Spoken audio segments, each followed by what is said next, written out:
Inkosi yethu siyayibonga inkosi ukuthi namhlanje isigcinile yasinikeza lolu suku. Akusikona ukuhlakanipha, akusikona ukwazi, hayi ngoba singcono bafethu, hayi ngoba futhi sikholwa kahle noma sithandaza kahle, kodwa nje kuwumusa uNkulunkulu awunikeza bonke abantu so that they will explore, babone ukuthi what is it that they can still do on this earth. Ngoba nginayo into ethi bazalwane, akekho umuntu obekwe kulomhlaba singekho isizathu. Imi-chapter yakho yakulomhlaba seyiphelile, liyagoqwa ibhuku lakho libe uhambe uyobekwa le emathuneni. Kodwa-ke uma uNkulunkulu esenenjongo ngawe, noma ungafeyila manje, but for the fact yokuthi uvukile ukhona, kunesizathu uNkulunkulu akumisele sona, hayi ngoba mhlawumbe unama-abilities of being alive, hayi ngoba unama-ability, hayi ngoba ukwazi ukwenza ukuthi uphile, kodwa uNkulunkulu unenjongo ngokuthi wena akugcine kuze kube namhlanje. So-ke siyambonga kakhulu uNkulunkulu bafethu,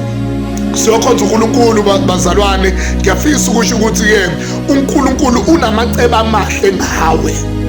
uNkulunkulu usho njalo kuJeremiya, uNkulunkulu unamacebo amahle ngawe. Mhlawumbe nawe ungeze waba namacebo amahle ngawe, mhlawumbe nabantu bangabi namacebo amahle ngawe, mhlawumbe izimo ezikusurroundile ziveze enye into ngawe, kodwa nasi isiqiniseko engifuna ukukunikeza sona, nesiqiniseko esizokwenza ukuthi usondele kakhulu kuNkulunkulu, because uNkulunkulu is the source yecebo. Uyena owaziyo ukuthi why you are still alive. So-ke angikho-ke lapho bafethu, namhlanje uyobhalisela ukuvota. Ngiyacela abantu baphuke bafethu, nahambe nobhalisela ukuvota. Ngiyazi ukuthi-ke ziningi izinto eseyishiwo, abanye bathi abasafuna ukuvota and stuff, but let me tell you, kuzovota abantu bese beba nezwi phezu kwakho. So hamba nje uyovota, hamba uyobhalisela ukuvota mfowethu, ukuze nawe uma ukhulume with that confidence yokwazi ukuthi ivoti lakho likhona lapha. Noma kuthiwa uwina bani, it doesn't matter, kodwa nje ivoti lakho libalulekile kakhulu. So-ke namhlanje-ke futhi bafowethu is the Father's Day. Ayi bafowethu, is the Father's Day. Nayo into engifuna ukuyisho kobaba bafowethu, be the present dad. Ukuba i-present dad, a present father, does not necessarily mean ukuthi fanele uzube nemali, does not necessarily mean ukuthi fanele uzube nemoto.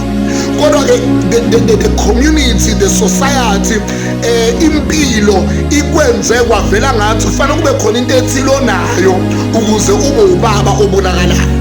Kodwa ngiyafisa ukusho ukuthi-ke your conduct, indlela ophila ngayo njengobaba, indlela ozipresenta ngayo, indlela owenza ngayo izinto, uqhele entweni ezimbi, kuyakwenza ukuthi ube ubaba ey'nganeni zonke, from the biological children kuze kuye kubantwana abakhona emphakathini.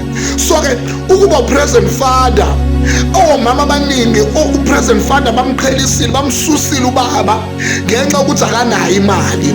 Kodwa namhlanje baba ngifisa ukukunikeza isiqiniseko sokuthi you are not determined, you are not defined by the money you have ukuthi ube ubaba. Nawe msukuzinyeza because awusebenzi, you've got nothing to provide, bese ubona ngathi ukuba ubaba kuwe does not mean anything.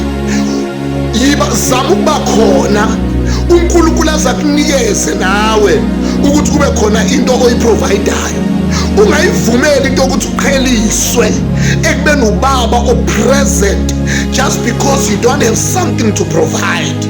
Kodwa you being exemplary to your children, wena ube uyisibonela kubantwana bakho, wenza izinto ezinhle kubantwana bakho, ufundisa abantwana bakho lokho khona la emqondweni okungadingi ukuthi kuphume ngemali.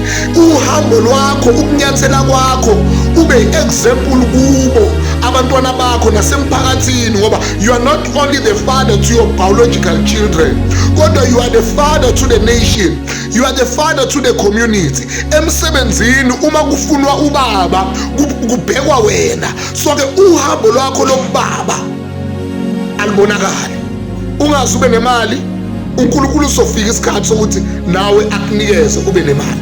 Ukuthi awunayo imali namhlanje does not necessarily mean ukuthi you are not the dad.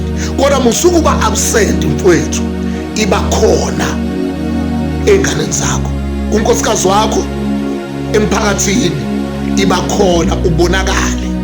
Noma ungenalutho kodwa uNkulunkulu will remember you. May the Lord God bless you bafowethu. Nambe noyikhonza inkosi, niyithande inkosi.